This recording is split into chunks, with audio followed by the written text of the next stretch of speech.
For analysis, let's bring in Bonjean, political strategist and co-founder of Rokk Solutions. Ron, thank you so much for being here. We appreciate it. First, I want to get your thoughts on Nikki Haley's performance last night and what her dropping out of the race means, especially to her supporters. Well, it wasn't necessarily a surprise. We all had a feeling that Trump was going to be the nominee, after Iowa and New Hampshire, and especially South Carolina. So it makes a lot of sense that she would drop out. Why keep, running at the windmill, so to speak, and start thinking about what she's going to do for her future. Yeah, and what do you think this means for her supporters? And what do you think Trump needs to do to get the Haley supporters behind him?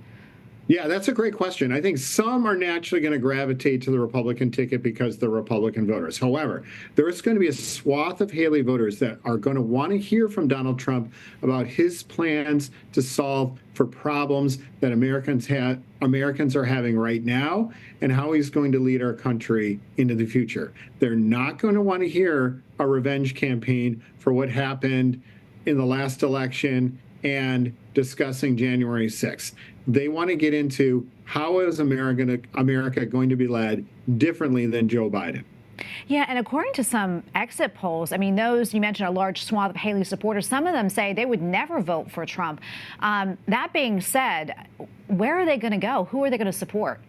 Well, see, that's the great question. Some of these Haley voters aren't necessarily Republican. In some of these states, there are open primaries.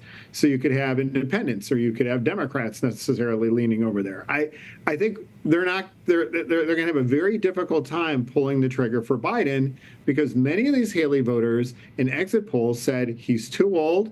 The economy isn't going in the right direction. They are concerned about immigration. And those are the things that Donald Trump has been pounding the drum on. Ron, how much of a factor do you think Haley's supporters are in this race? Could they possibly be a difference maker in this election, depending on who they vote for? Look, in an election where it's pretty much two camps, the Biden camp and the Trump camp, any small sliver or slice of voters are going to matter. You're talking about counties across the country that are going to decide this, not necessarily states. It's going to be the counties, those voters, whether they in the suburbs of these battleground states, the counties in these battleground states, it's going to be those voters that are going to make the difference.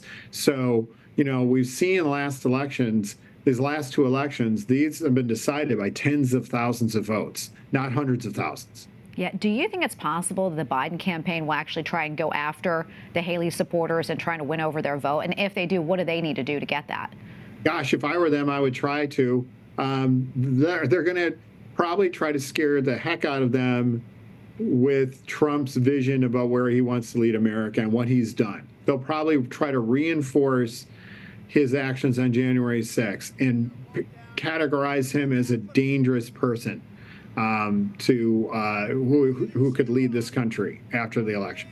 Almost out of time. It seems very, very unlikely, really, at this point. But if for some reason Donald Trump is not the Republican nominee come November, something happens, what then? Do you think Nikki Haley could resurface?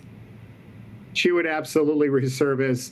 She spent and invested so much time in these states running way behind Donald Trump, that I could see her absolutely picking up the flag and waving it to Republican voters to say she's here to lead. Absolutely. I don't think she's going away. In fact, I thought her strategy was pretty much trying to line herself up for 4 years from now as a viable candidate in 28.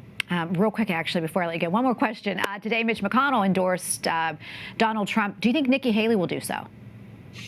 That's really unclear. I know exit polls showed that voters thought in many of these states that Trump was unkind to Haley. But it really boils down to personality. Does she want to work with him in some way? Does she want to keep herself out of the Trump branding? That's going to be a decision she's going to have to make. Okay, we're going to leave it right there. Ron, thank you so much. Great to be with you today and get your insights. We appreciate it. Thank you. Great speaking with you.